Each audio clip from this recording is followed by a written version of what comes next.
알기 위해서 하나님 찾아야 합니다. 두 번째는 하나님과 동행하는 삶을 위해서 하나님을 찾아야 합니다. 세 번째는 우리의 참다운 믿음을 위해서 하나님을 찾아야 합니다. 네 번째는 참다운 예배를 위해서 하나님을 찾아야 합니다. 다섯 번째는 하나님의 약속이 이루어지기 위해서 하나님을 찾아야 합니다. 여섯 번째는 하나님의 유업이 우리에게 이루어지기 위해서도 하나님을 찾아야 됩니다. 일곱 번째는 환난 당할 때 하나님을 찾아야 합니다. 오늘은 하나님을 찾아야 되는 여덟 번째 이유를 살펴볼 것인데, 그 이유는 리더들이 하나님을 찾아야 합니다. 성경에 보시면 리더들이 하나님을 찾지 않으면 하나님의 백성들이 흩어집니다. 예레미야 10장 18절을 보면 여호와께서 이와 같이 말씀하시되 보라 내가 이 땅에 사는 자를 이번에는 내던질 것이다. 내던질 것이다. 심판을 말씀하시는 겁니다. 그들을 괴롭게 하여 깨닫게 하리라. 심판을 통해서 깨닫게 하신다는 겁니다. 21절을 보시면 목자들은 어리석어 여호와를 찾지 아니하므로 형통하지 못하여 그 모든 양떼는 흩어졌도다. 말씀을 잘 보시면 하나님을 찾지 않는 것을 어리석은 것으로 말씀하고 있습니다. 목자들은 어리석어 여호와를 찾지 않으므로 형통하지 못하며 그 모든 양떼는 흩어졌도다. 그러니까 하나님을 찾지 않는 것을 성경은 어리석다라고 말합니다. 예레미야 10장 21절을 세번역은 이렇게 말합니다. 백성의 목자들이 미련하여 주님께서 인도해 주시기를 간구하지 않더니 일이 이렇듯 뒤틀려서 우리 백성이 모두 흩어지게 되었구나. 새한글 성경은 목자들이 멍청해서 여호와를 찾지 않았기 때문입니다. 그러니까 심판의 이유가 뭐냐면 목자들이 멍청해서 여호와를 찾지 않았기 때문입니다. 이런 까닭에 그들은 잘 되지 못했고 그들의 양떼가 다 흩어져 버렸습니다. 지금 목자들이 어리석었다, 미련하다, 멍청하다 이렇게 번역되고 있는 거거든요. 근데 어리석다라고 번역된 시브리어는 바하르입니다. 바하르. 이 바하르의 1차적 의미는 뭐냐면 짐승 같다, 짐승처럼 행동한다, 무지하다 이런 뜻을 가지고 있습니다. 그러니까 바하르는 단순히 지능이 낮다라고 하는 의미만 있는 게 아닙니다. 그러니까 지금 어리석다, 미련하다, 멍청하다 이렇게 번역되니까 뭔가 지능이 낮은 것처럼 그렇게 이해할 수 있는데 원래 그 바하르는 지능이 낮은 걸 말하는 게 아니에요. 하나님의 뜻이나 하나님의 기준을 깨닫지 못하고 본능을 따라 사는 상태를 말하는 거예요. 그 본능을 따라 사는 것을 짐승과 같은 상태다 말하는 겁니다. 그래서 바하르의 1차적 의미는 짐승 같다, 짐승처럼 행동한다, 무지하다, 하나님의 뜻이나 하나님의 기준을 전혀 모른다, 본능을 따라 살고 있다 이렇게 말하는 겁니다. 이런 의미인 겁니다. 그러니까 단순히 어리석다, 미련하다, 멍청한다 이 말은 지능이 딸리다는 말이 아니라 하나님의 뜻과 하나님의 기준을 전혀 분별하지 못해서 본능적으로 살아가고 있다는 거예요. 근데 그 상태는 짐승과 같은 상태라는 거예요. 그 짐승과 같은 상태에 있는 것을 어리석다, 미련하다, 멍청하다 이렇게 말하는 거예요. 그러니까 이 어리석고 미련한 짐승 같은 상태는 분별력을 잃어버린 상태를 말하는 거예요. 분별력이 없는 상태를 말하는 거예요. 그러니까 분별력이 없다는 거는 우리가 지금 인생을 살면서 일상을 살면서 지능, 지식 이런 부분을 말하는 게 아니라 하나님의 뜻과 하나님의 기준을 못 본다는 얘기예요.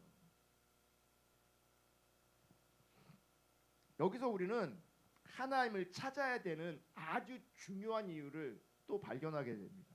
여러분, 하나님을 찾지 않으면, 하나님을 찾지 않는 상태는 분별력을 상실한 어리석고 미련한 짐승 같은 상태에 머물게 되는 거예요.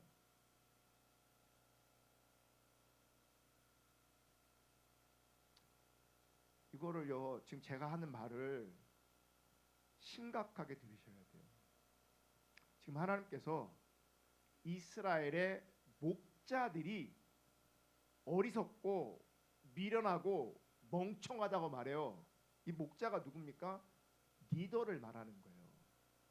지도자를 말하는 거예요. 그러면 성경이 말씀하고 있는 그 목자는 공부를 많이 한 사람들이에요. 종교적으로는 열심히 있는 사람들이에요. 문제는 뭐냐면 그들이 하나님의 뜻과 하나님의 기준을 전혀 지금 못 보고 있다고요. 분별력을 상실했다고요. 그래서 사실 그들의 상태는 리더의 상태가 아니라 짐승의 상태라고요. 하나님을 찾지 않으면 짐승의 자리에 있는 거라고요. 짐승의 상태와 똑같은 거라고요. 여러분, 어리석다, 지혜롭다, 분별한다, 분별하지 못한다, 이런 거는 기능을 말하는 게 아니라 상태를 얘기하는 거예요. 상태. 여러분, 상태는 잘 인식이 안 됩니다. 내가 미련하다라고 하면 내 미련한 상태를 인식을 못해요. 내가 자기중심적이라고 하면 이게 자기 중심성을 인식을 못해요. 여러분, 상태는 인식을 잘 못해요. 인식이 잘 안 돼요. 그래서 나의 상태를 잘 분별하지 못하는 거예요. 인식이 잘 안 되기 때문에. 여러분, 어리석은 자의 특징이 뭔지 압니까? 고집이 셉니다. 이 얘기 뭐냐면 자기 중심성이 강하다는 얘기예요. 자, 어리석은 자는 고집이 세. 고집이 센 건 자기 중심성이 센 거야. 그거 왜 그런 줄 아세요? 하나님 찾지 않아서 그래요. 그러니까 짐승 같은 상태에 있기 때문에 고집이 센 거예요. 그러니까 분별력이 없으니까 고집이 센 거예요. 자기 중심성이 강한 거예요. 포기해야 될 것, 버려야 될 것, 이게 분별이 안 돼요. 내가 취해야 될 게 무엇인지, 버려야 될 것이 무엇인지 분별을 못 해요. 제가 늘 얘기하지만 중요하지 않은 것, 중요한 것, 본질적인 것, 이걸 분별해야 되는데 이걸 분별을 못 해요. 분별이 안 돼요. 이론적으로는 분별이 되는데 실제 분별이 안 돼요. 포기하고 버려야 될 것들을 꽉 붙잡고 있어요. 여러분, 이게 어리석은 것이고요. 더 나아가 이게 교만한 겁니다. 이 어리석음과 교만, 이게 다 상태를 얘기해요. 그러니까 교만한 사람은 자기가 교만한 거 몰라요. 어리석은 사람은 자기의 어리석음을 몰라요. 지혜로운 사람도 자기 지혜로움을 몰라요. 그냥 그 상태로 살고 그 상태로 존재하는 거예요. 다시 한번 말씀드리지만 성경은 하나님 찾지 않는 것을 어리석음이라고 말하고 있어요. 그리고 어리석다는 것은 짐승처럼 우매하다는 것을 말하고 있어요. 짐승처럼. 하나님 관점이 없으니, 영적 분별력이 없으니 짐승처럼 본성과 본능이 그를 지배하는 거예요. 나를 이끌어가는 게 뭐냐면 내 본능과 내 본성이 나를 이끌어가는 거예요. 예레미야 10장 21절을 다시 보시면 목자들은 어리석어 여호와를 찾지 아니하므로 형통하지 못하며 그 모든 양떼는 흩어졌도다. 여호와를 찾지 않으므로 어떤 일이 벌어지냐면 형통하지 않는데요. 형통하지 않는데요. 이 형통하지 않는다는 것을 새 번역, 공동 번역 성경은 일이 뒤틀리다 아니다 이렇게 번역하고 있어요. 그러니까 형통하지 않는다 이렇게 표현하니까 하나님을 찾지 않으면 형통하지 않는다. 하나님을 찾지 않으면 성공하지 못한다. 하나님을 찾지 않으면 행복하지 않다. 이런 게 아니에요. 그러니까 하나님을 찾지 않으면 성공할 수 있어요. 세상적으로 하나님을 찾지 않아도 성공할 수 있고, 하나님을 찾지 않아도 뭐요? 번성할 수 있고 번영할 수도 있어요. 근데 중요한 게 뭐냐면 하나님을 찾지 않으면 우리 삶이, 우리 인생이 뒤틀리게 돼 있어요. 무슨 얘기냐? 성공해도 행복하지 않아요. 왜냐면 뒤틀려 있기 때문에. 돈을 많이 가지고 있어도 행복하지 않아요. 뒤틀리기 때문에. 하나님을 찾지 않으면 뒤틀려 있어요. 그 뒤틀린 자리에서 여러분이 원하는 거 가져도, 여러분이 원하는 걸 성취해도 뒤틀려 있기 때문에 내가 만족스러운 삶을 못 살아요. 안 돼요, 그게.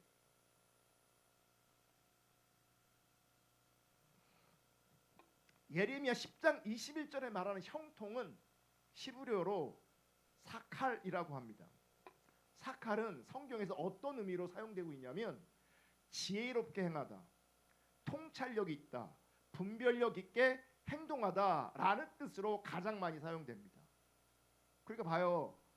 형통하지 못한다라고 할 때 원어적으로 접근하면 이 형통이란 말이 사칼인데, 이 사칼은 지혜롭게 행하다, 통찰력이 있다, 분별력 있게 행동하지 못한다, 분별력 있게 행동한다 이런 뜻이에요. 근데 하나님을 찾지 않으므로 형통하지 않는다. 이 얘기는 뭐냐면 지혜롭지 않게 된다, 통찰력이 없어진다, 분별력 있게 행동하는 것이 안 된다, 이렇게 되는 거예요. 그러니까 하나님의 뜻을 올바로 알고 지혜롭게 행하는 것이 하나님 관점에서는 형통인데, 하나님의 뜻대로 사는 것, 하나님 뜻대로 지혜롭게 사는 것이 안 된다는 거예요. 왜 안 돼요? 하나님을 찾지 않으면, 하나님 뜻을 올바로 알고 하나님 뜻대로 지혜롭게 사는 게 안 된다고요. 하나님 찾는 게 안 되면, 하나님 찾는 게 안 되면. 그러니까 본문에서 형통하지 못한다라는 말은 단순히 운이 없다, 성공하지 못한다, 결과가 나쁘다 그런 뜻이 아니에요. 성공했는데도 하나님 뜻대로 못 사는 거예요. 돈을 많이 가지는데도 하나님 뜻대로 못 사는 거예요. 왜요? 분별력을 상실했기 때문에. 그러니까 보세요. 하나님 찾지 않는 자는 하나님 관점이 없는데, 하나님 찾지 않아서 하나님도 없는데, 하나님을 찾지도 않아, 그 지혜도 없어. 그 지혜도 없는 사람에게 돈이 주어지고 건강이 주어지고 이 땅에 어떤 번성 부유가 주어지면 그 사람 하나님대로 살겠냐고요. 도리어 그 가진 것 때문에, 그 누리는 것 때문에 더 뒤틀려 갖고요, 내가 원하는 행복한 삶 안 된다고요. 근데 봐요, 분별력이 없는 사람이 뭐라고요? 짐승 같다 그랬잖아요. 본능적으로 그걸 계속 추구한다고요. 분별이 안 돼서 짐승처럼.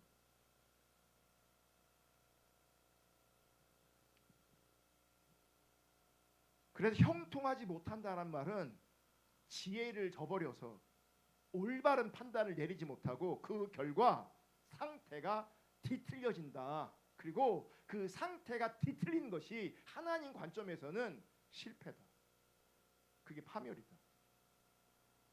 조금 전에 언급한 21절에 어리석다라는 말과 연결해서 보면, 자, 지도자들이, 목자들이 하나님을 찾지 않는데요. 이게 영적 무지예요. 하나님의 관계가 끊어진 거예요. 모양적으로는 신앙생활을 다 해요. 모양적으로는. 근데 관계가 끊어졌어요. 하나님을 찾지 않아요. 그래서 그들은 올바르게 분별할 수 없어요. 그래서 사칼, 하나님 관점의 지혜를 잃어버렸어요. 그 결과 그들의 사역은 성공한 것처럼 보일 수 있지만 실제 하나님 관점에서는 절대로 성공할 수 없어요. 형통되지 않아요. 뒤틀려요. 그래서 결과론적으로는 양떼가 흩어지게 됩니다. 결국 리더들이 하나님을 찾지 않아서, 지혜가 없고 분별력이 없어서 그 결과 모든 양떼가 흩어졌다는 거예요. 그러니까 양떼 흩어짐의 근본적 원인도 뭡니까? 하나님을 찾지 않은 거예요. 하나님 찾지 않은 거. 자, 또 우리가 생각할 것은 양떼가 흩어졌다 그러니까 우리는 이제 우리식으로 또 해석하는 거예요. 아, 교회에서 사람들이 막 떠나는구나. 교회 사람들의 숫자가 줄어드는구나. 그거는 그렇게 양떼가 흩어졌다라고 하는 것을 그렇게 적용하고 그렇게 해석하면 그게 잘못된 해석이고 잘못된 적용이에요. 목자가 하나님을 찾지 않으므로 분별력을 상실해서 결과적으로 일이 뒤틀리고 양떼가 흩어졌다는 것은 뭐냐면 하나님의 백성들이 하나님의 약속과 하나님의 유업에서 떨어진 걸 말하는 거예요. 그러니까 하나님의 뜻이 있는데, 하나님의 목적이 있는데, 하나님의 약속과 하나님의 유업이 있는데 여기서 벗어나고 여기서 떨어졌다는 거예요. 양떼들이. 그러니까 양떼들이 하나님의 뜻과 하나님의 기준과 하나님의 목적 앞에 있어야 되는데, 하나님의 약속과 하나님의 유업 앞에 있어야 되는데 상관없는 자리에 있게 된다는 거예요. 그게 떨어진 거예요. 그게 흩어진 거예요. 그게 예레미야 23장 1절도 보세요. 23장 1절 다 같이 보겠습니다. 여호와의 말씀이니라 내 목장의 양떼를 멸하며 흩어지게 하는 목자에게 화가 있으리라.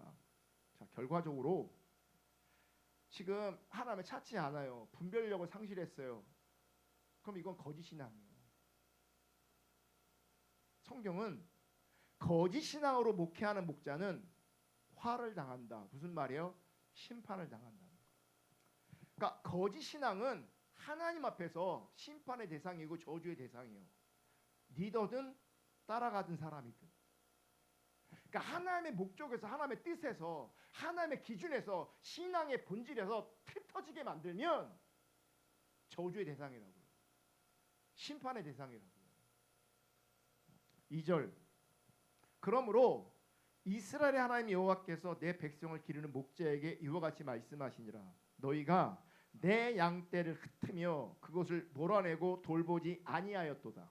보라, 내가 너희의 악행 때문에 너희에게 보응하리라. 여호와의 말씀이니라.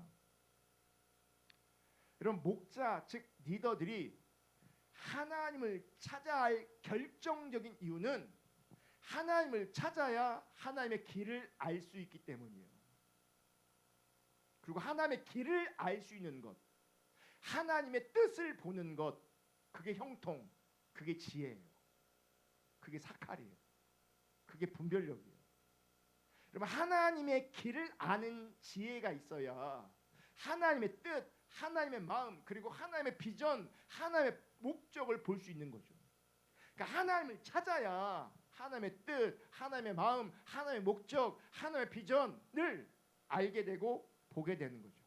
그래야 하나님의 백성들을 하나님의 길 가운데로, 하나님의 뜻으로, 하나님의 비전과 하나님의 목적으로 인도할 수 있게 되어지는 거예요. 그래야 하나님의 백성들에게 하나님의 생명과 하나님의 평안과 하나님의 유업이 흘러가게 되는 거죠. 여러분, 예수님 시대에 바리새인들은 누구보다 뛰어난 성경 지식을 가진 사람들이에요. 성경 지식을 가진 사람들. 그래서 본인들을 어떻게 인식했냐면 본인들은 어둠 가운데 빛 같은 존재다라고 인식했어요. 왜요? 성경을 많이 알고 있는 것 때문에, 성경을 가르치는 것 때문에 자기는 어둠 가운데 있는 사람들에게 빛 같은 존재다. 자기들은 인도자다, 지도자다. 그런 인식이 있었어요. 그리고 실제 그들의 삶의 현장에서는 스스로 인정할 뿐만 아니라 사람들도 그렇게 인정해 주었어요. 문제는 그들은 하나님을 전혀 알지 못했어요. 그리고 하나님도 그들을 전혀 인정하지 않았어요. 뭐가 문제입니까? 뭐가 문제인 거예요? 성경은 많이 알았는데 하나님 관점에서 그들은 하나님을 찾는 사람들이 아니었어요. 하나님 안 찾았어요. 그러니까 성경을 많이 보는 것과 하나님 찾는 것이 연결될 수도 있지만, 관련이 있을 수도 있지만, 성경을 많이 보는 것 자체가 하나님을 찾는 것은 아닐 수 있어요.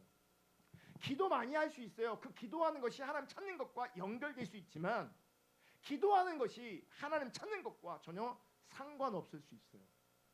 본질은 뭐예요? 하나님을 찾는 게 본질이에요. 하나님을 찾는 게 본질이고 말씀과 기도는 수단이에요. 성경에 뛰어난 성경 지식이 있고 그 하나님의 율법을 가르치는 리더였음에도 불구하고 하나님은 그들을 인정하지 않았어요. 그리고 그들은 하나님을 전혀 몰랐어요. 성경이 그렇게 판단해요. 예수님이 그들을 그렇게 판단해요. 너희는 나를 너희는 하나님을 모른다. 마태복음 15장 7절부터 14절까지 볼 건데요. 7절 외식하는 자들아 이사야가 너희에 관하여 잘 예언하였도다. 일렀을 때 8절 이 백성이 입술로는 나를 공경하되 마음은 내게서 멀도다. 여러분 입술로는 공경하되 마음은 먼 상태, 이게 굉장히 위험한 상태예요. 이게 정말 위험한 상태예요. 제가 지금 상태라는 단어를 썼잖아요. 아까 제가 뭐라 그래서 상태는 인식이 된다고 안 된다고요? 인식이 안 돼요.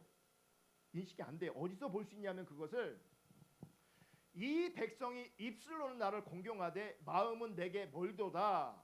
이거를 예수님께서 이사야가 한 말을 인용한 거예요. 그러니까 이사야 시대에 그 하나님이 믿는다고 하는 그들에게 이사야가 얘기하는 거예요. 너희들은 입술로는 나를 공경하는 하나님을 공경하는데 마음에서는 멀다 그래요. 근데 바리새인들은 지금 어떻게 그 조상들을 바라보냐면 우리 조상들은 문제가 있는데 왜 문제가 있냐? 그들은 입술로 하나님을 공경했지 마음은 멀었어 이렇게 얘기하는 거예요. 바리새인들이 자기들의 조상들에게는. 근데 지금 예수님은 그 바리새인들에게 뭐라 그래요? 너희는 입술로는 나를 공경하되 하나님을 공경하되 마음은 멀다. 그러니까 조상들의 상태는 분별하는데 자기 상태는 분별이 안 돼요. 그 왜 분별이 안 되는 줄 아세요? 성경에 이사야가 이들은 입술로는 공경하는데 마음은 멀다라고 성경에 써놨어. 그래서 그 성경을 가지고 이 바리새인들이 뭐 하는 거예요? 자기의 조상들을 진단하고 분별하는 거예요. 근데 자기의 상태는 성경에 기록되어 있지 않잖아요. 그러니까 정작 자기의 상태는 못 봐요. 안 보여요. 예수님은 니들이 정죄하고 니들이 비난하는 그 조상들의 상태가 똑같다 그러시는데 이게 입술로는 공경하되 마음은 멀다. 이게 위험한 게 왜 위험하냐면 입술로 내가 공경하고 있는 것 때문에 마음이 먼 것을 내가 인식하지 못해요. 왜냐하면 입술로 공경한다는 것 때문에 나는 마음이 있다고 여겨요. 근데 하나님은 나는 입술로 공경해서 마음이 있다고 여기는데 하나님은 진짜 마음이 없는지를 하나님은 아세요. 입술의 고백 때문에 스스로는 하나님께 마음이 있다고 믿는 자기 기만의 상태가 되는 거예요. 스스로 뭐 하는 줄 아세요? 속이는 거예요. 스스로 입술에 공경이 있는 것 때문에 종교적 모양이 있는 것 때문에 마음은 없는데 마음은 사실은 멀리 있는데 나는 마음까지 있다고 여기는 거예요. 뭐 때문에요? 입술의 고백 때문에, 종교적 모양 때문에. 그러면 입술로는 고백이 있고 공경이 있는데 마음이 먼 상태를 어떻게 분별하냐? 그러면 결정적인 순간에 뭘 선택하는지를 보면 돼요. 행동의 우선순위를 보면 돼요. 잘 살펴보면 다른 사람이 나든 잘 살펴보면 아 내가 마음이 멀구나라고 하는 것을 발견하게 돼요. 근데 잘 보지 못하면 발견할 수가 없어요. 그러니까 우리는 입술은 무엇이 중요하다고 말을 합니다. 근데 마음은 뭔지 아세요?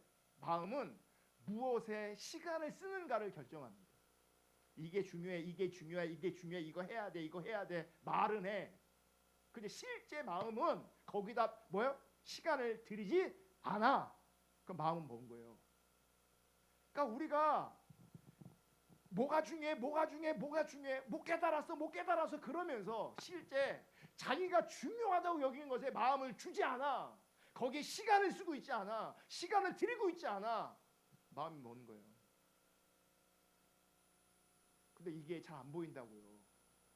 잘.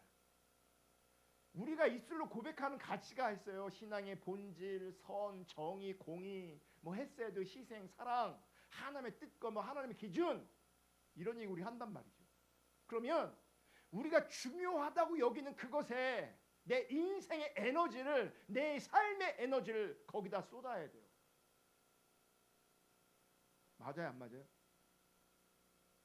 실제 에너지를 내가 중요하다고 여기는 하나님 나라의 가치에 쓰고 있지 않다면, 시간과 에너지를, 물질을 거기다 쓰고 있지 않다면, 나는 왜 입술만 고백, 입술로만 공경하고 마음에서는 먼 겁니다. 여러분, 아무 일이 없을 때, 평온할 때 입술과 마음이 그냥 비슷해 보여요. 하지만 이 손해, 안락함, 고통, 이런 사이에서 내가 무엇을 선택하는지를 보셔야 돼요. 내 마음이 어디로 향하는지를 보셔야 돼요. 결정적인 순간에 내가 손해보지 않고 내 이익을 선택하고 안락함을 선택하고 고통을 선택하지 않는다면 하나님 관점에서 말만 하는 거예요. 입술로만 공경하는 거예요.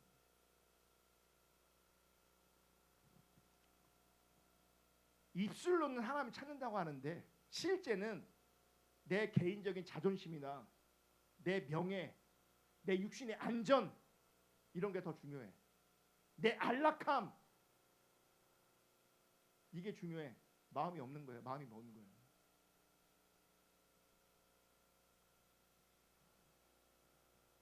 여러분, 입술로만 공격하는 사람의 특징 중 하나는 뭐냐면 자기의 고백을 방패 삼습니다.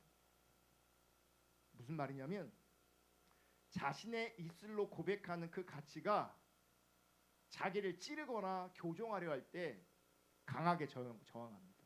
무슨 얘기냐면 외부로부터 어떤 진리를 토대로, 말씀을 토대로 충고할 때, 혹은 고통스러운 어떤 현실을 내가 직면하게 될 때, 여러분, 마음이 가까운 사람들은요 자신의 부족함을 인정하고 깨닫고 애통하고 회개하고 하나님을 찾습니다. 하나님께 돌아갑니다. 근데 그렇지 않은 사람들은, 입술만 공경하는 사람은 그 진리를 들을 때에 논리적인 합리화를 합니다. 변명거리를 찾습니다.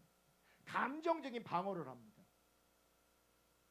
입술만 가까운 사람들, 자기가 안 되는 이유를 나열해요. 안 되는 걸 인정하고 애통해서 하나님을 찾아야 되는데 안 되는 것, 안 될 수밖에 없는 이유, 합리적 이유를 찾고 그 합리적 이유를 나열해요.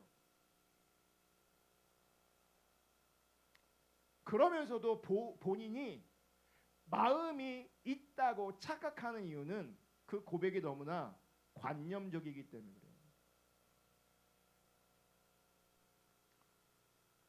그냥 들은 얘기 하는 거예요. 지식적 얘기 하는 거예요. 관념적. 내 삶의 얘기를 하는 게 아니라, 내 내면의 얘기를 하는 게 아니라 그냥 들은 얘기 하는 거예요.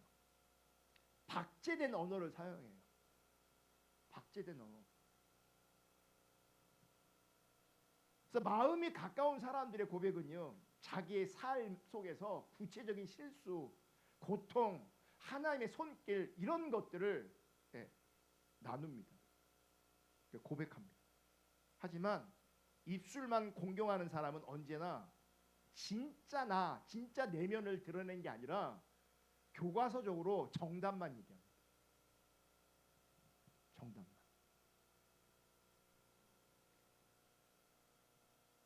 구체적인 삶의 현장에서 하나님 앞에 신앙생활할 때, 하나님을 찾을 때에 고통스러운 과정도 겪거든요.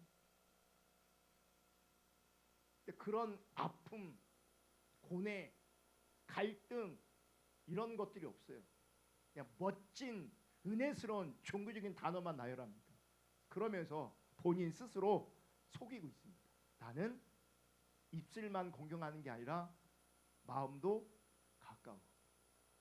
왜 본인은 진심이라고 생각할까? 정말로 마음이 있다고 믿는 겁니다. 그러니까 하나님 보실 때는 입술만 공경하고 마음이 없는데, 마음이 뭔데, 본인은 마음까지 있다고 실제로 믿고 있어요. 왜 그러냐? 여러분 심리학적으로 인지 부조화의 해결이에요. 무슨 말이냐면 본인의 말과 실제 행동 사이에 괴리에서 오는 불편함이 있거든요. 근데 그 불편함을 느끼길 원하지 않아요. 그래서 어떻게 내가 그걸 해결하냐면 인지 부조화를 해결하냐면 말한 것이 곧 내 마음이다라고 스스로 여기는 거예요. 그러니까 내 내면과 내 상태를 들여다보는 게 아니라 말한 게 나로 인식하는 거예요. 들은 걸 나로 인식하는 거예요. 그러니까 마음이 있게 되는 거예요. 실제는 마음이 뭔데? 말한 것이 내 마음이다라고 스스로 정당화시키고 쇠뇌하는 거예요. 이런 사람의 특징이 이제 말미에 결론에서 나오지만요. 하나님 관점의 애통함이 안 나옵니다. 제가 말하는 건 슬픈 감정을 말하는 게 아니에요. 하나님 관점의 애통함과 통회함이 안 나옵니다. 종교적 감수성은 있어요. 그 종교적 감수성과 통회와 애통은 다른 거거든요. 그러니까 자기 마음이 먼 것을 발견하면 거기에 애통함이 있어야 돼요.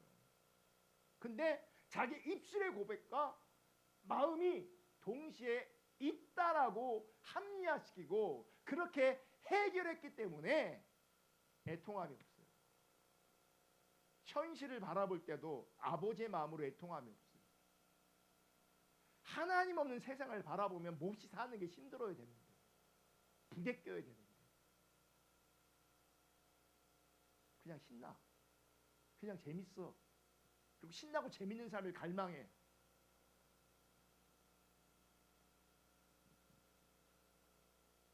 여러분 이 인지 부조화를 깰 수 있는 것 뭐요?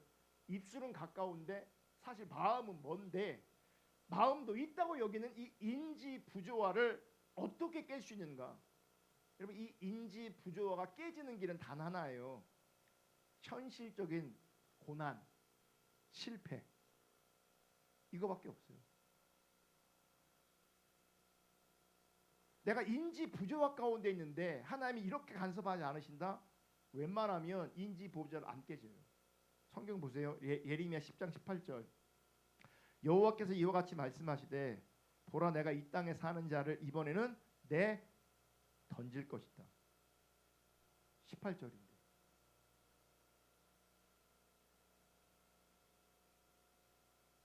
아니요. 너무 많이 갔어요, 지금. 순서대로 하시면 그냥 하나씩 넘어가면 되는데. 10장 18절. 거기 있네. 여호와께서 이와 같이 말씀하시되 보라 내가 이 땅에 사는 자를 이번에는 내던질 것이라. 그들을 어떻게 한다고요? 괴롭게 하여 깨닫게 하리라. 그러니까 우리가 얼마나 짐승 같은지 괴롭게 하지 않으면 깨달을 수 없는 존재인 거예요.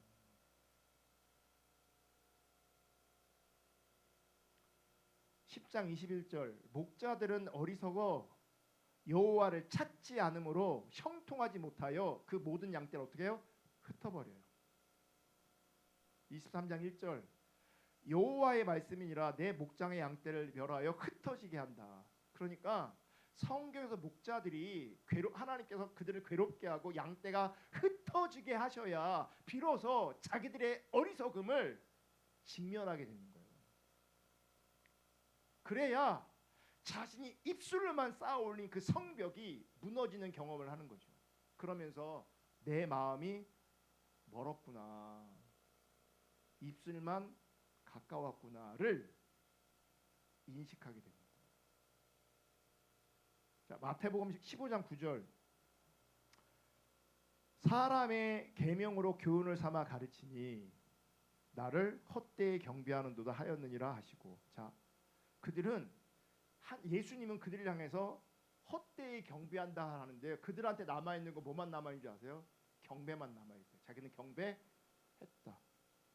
근데 하나님 보실 때 어떻게 뭐라 해요? 헛되이 경배요. 그럼 구약에 내내 그 얘기하고 있는 거예요. 너희들 예배는 헛되, 내가 받을 수가 없어. 좀 우리가 이런 하나님 말씀 앞에, 이런 역사 앞에 나를 진지하게 돌아봐야 돼요.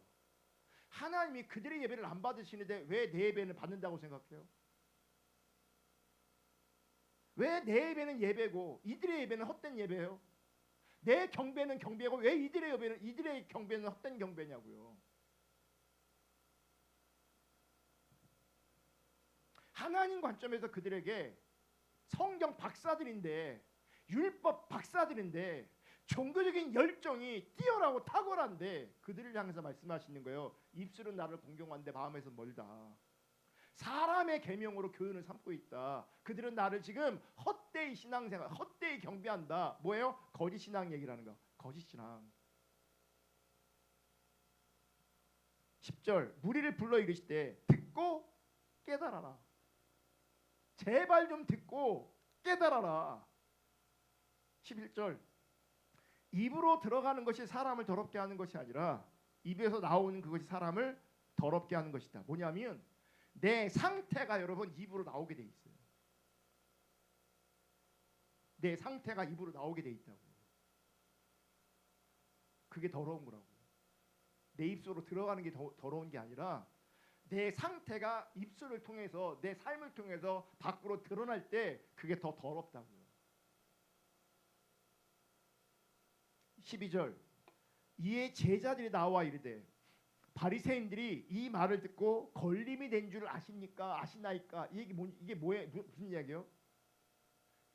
입술로 나를 공경하고 마음은 멀어. 너네 사람의 교훈을 따르는 거야. 헛되이 경배하는 거야. 좀 듣고 좀 깨달아. 이런 얘기했을 때 그들이 그 예수의 말씀을 듣고 지금 분개하고 비위가 상하고 감정이 상하고 화가 났다는 거예요. 그걸 지금 예수님 앞에 보고하는 거예요. 지금 바리새인들이 시험 들었습니다. 지금 예수님이 지금 그들을 뭐예요? 화나게 하고 비위를 상하게 만드는 거예요. 분개하게 만드는 거예요. 지금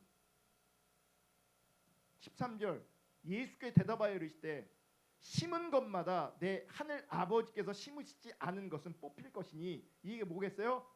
입술은 가까워서 공경하나 마음은 먼 그들, 헛되이 경배하는 그들 결국 나중에는 다 뽑힐 거라는 거예요. 그러니까 거짓 신앙 가운데 착각하며 살면 위험하다고, 결국 뽑힘을 당한다고요.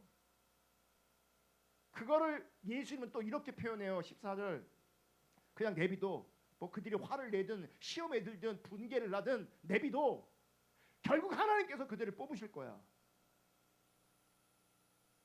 그냥 두라. 그들은 맹인이 되어 맹인을 인도하는 자로다. 만일 맹인이 맹인을 인도하면 둘이 다 구덩이에 빠지리라. 그 리더도 구덩이에 빠지고 그 리더의 목양 아래에 있는 사람들도 다 구덩이에 빠지는 거예요. 그러면서 예수님께서는 마태복음 9장 36절에 이런 상황을 지금 굉장히 애통해 하십니다.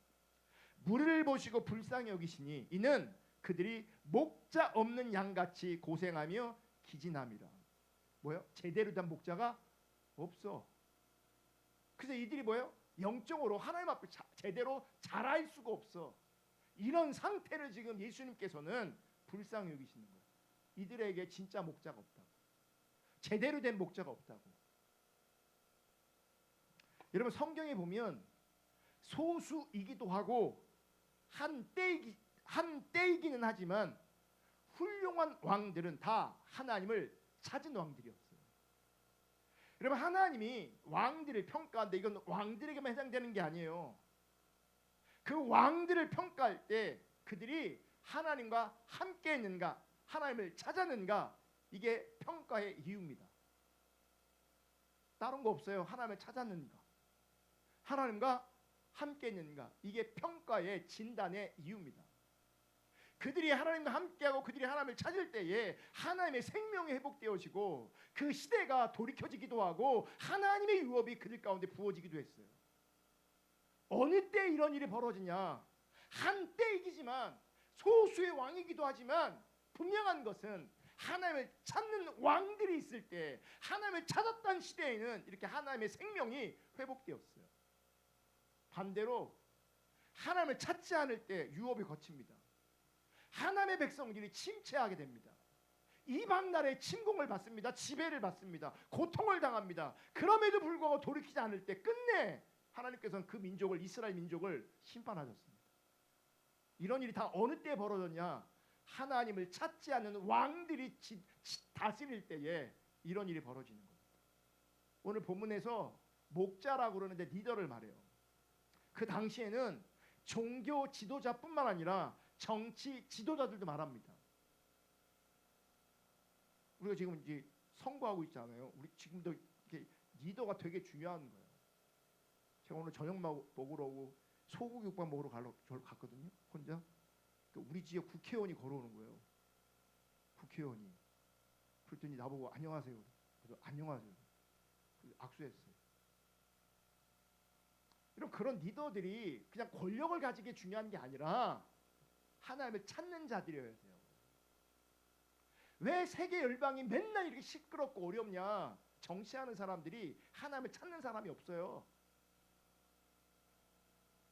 어쨌든 종교 지도자, 정치 지도자를 말하는데 어떤 분은 이렇게 생각할 거예요. 나는 종교 지도자가 아닌데, 나는 정치 지도자가 아닌데, 나는 리더가 아닌데. 종교적으로는 여러분 리더가 아닐 수 있어요. 정치적으로 여러분 리더가 아닐 수 있어요. 그러나 그럼에도 불구하고 내 삶의 자리에서는 리더입니다. 여러분 가정에서 리더입니다. 일터에서 리더일 수 있습니다. 친구들 관계에서 영적 리더여야 합니다. 여러분들. 아멘. 여러분 리더라고요. 영적으로 보면 여러분 다 리더예요. 가정에서 리더라고요. 여러분이 하나님을 찾지 않으면 여러분의 가족들이 흩어지게 된다고요.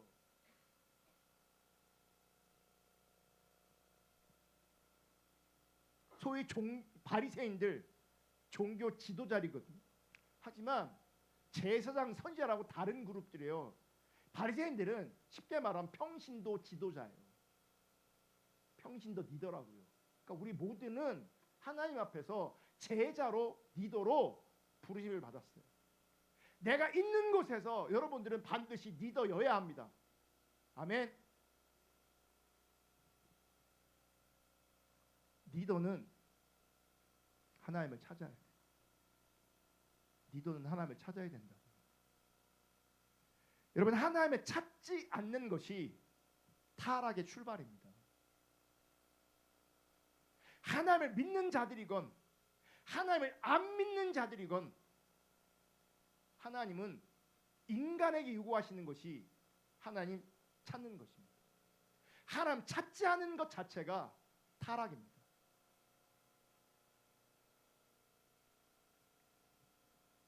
하나님 찾는 것은 불신자든 믿는 자들은 어떤 자들에게든 우리 가운데 요구되거든요. 로마서 1장 28절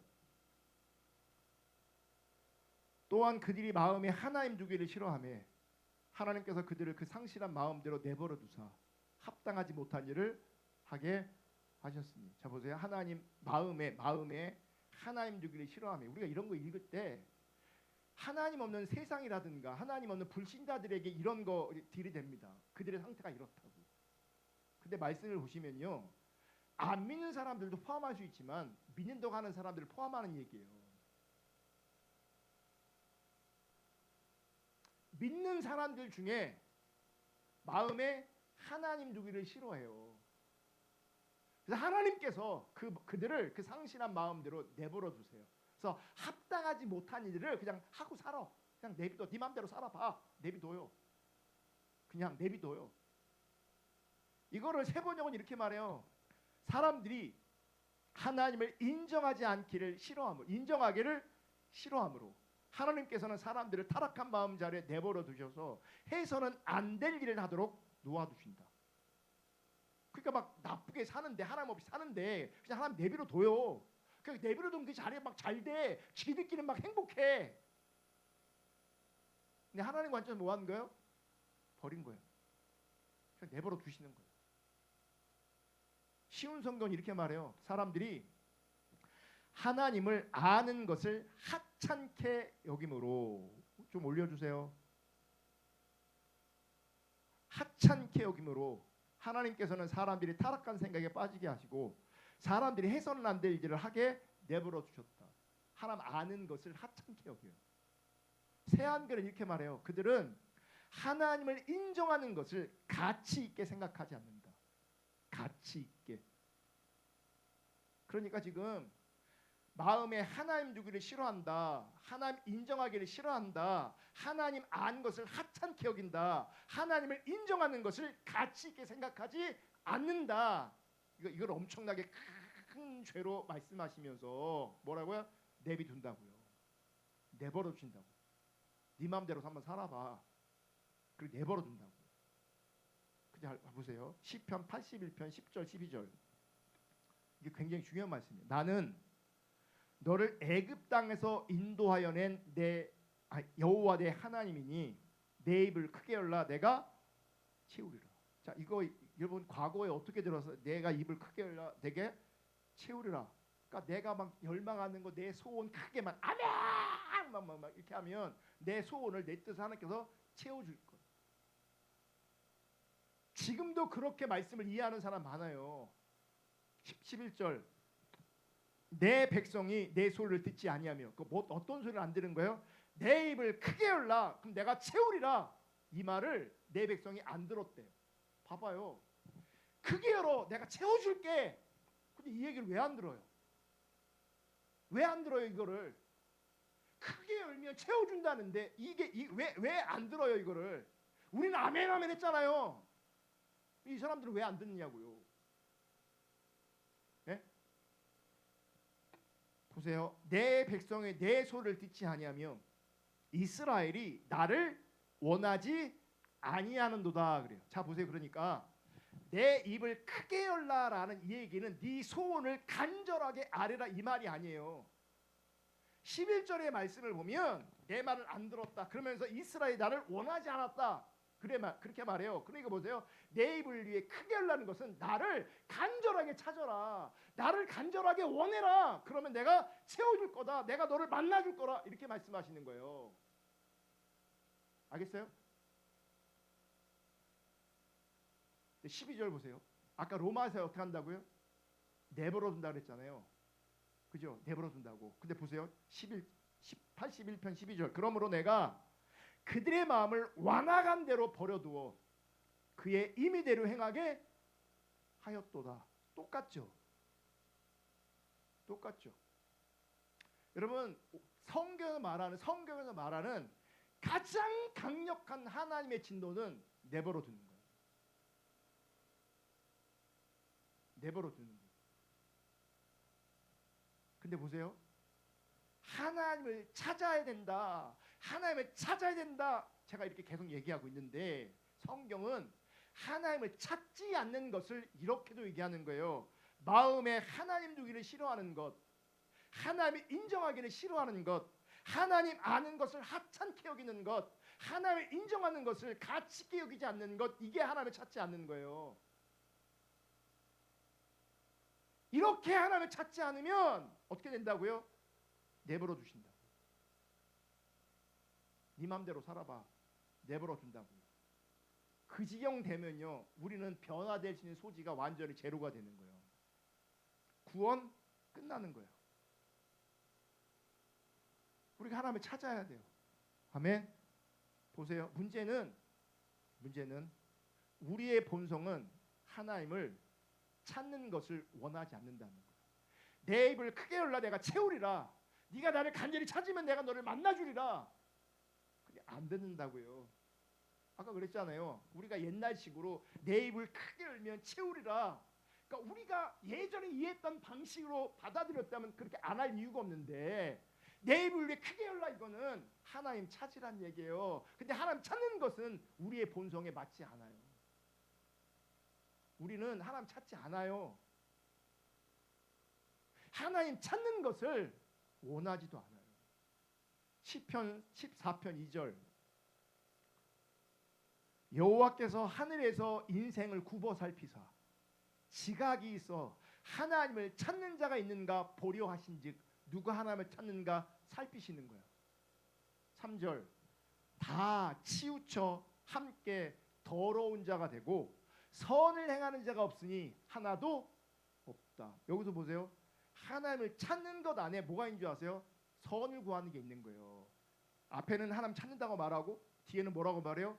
선을 행하는 자가 없다. 그러니까 여러분 하나님 찾는다고 하면서 자기 중심적으로 살면 선이 없는 거예요.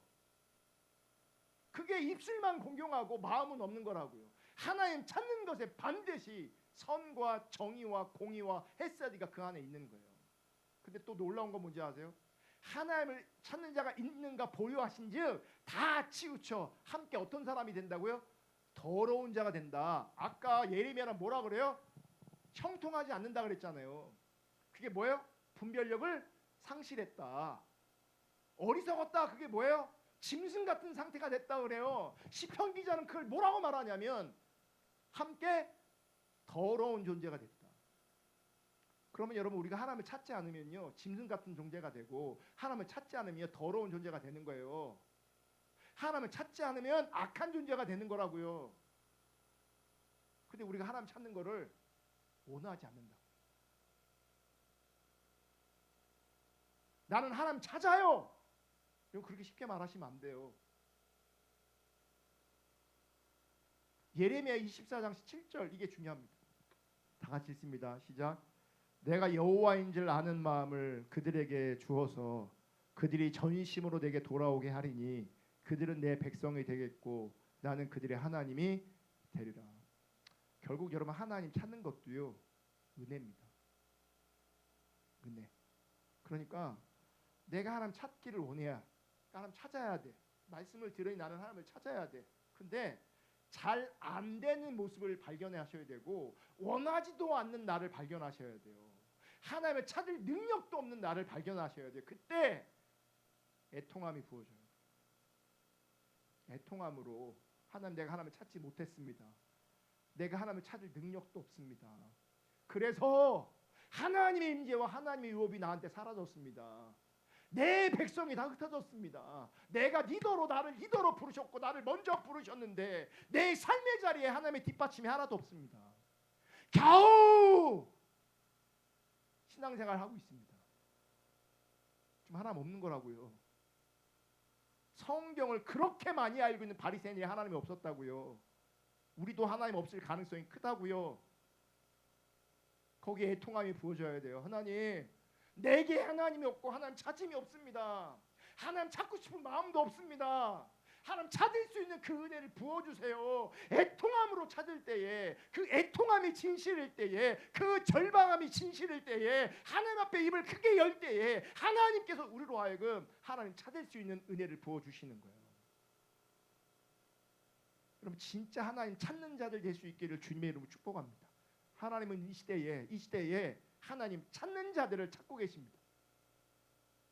그 하나님이 찾으시는 정말 하나님이 찾으시는 하나님 찾는 자로 그래서 헛되게 경배하는 것이 아니라 진실로 경배하는 참신앙으로 하나님 앞에 있는 그런 참된 하나님의 백성으로 세워질 수 있기를 주님의 이름으로 축복합니다. 아멘. 오늘 죄송한데 기도 시간이 많이 줄었는데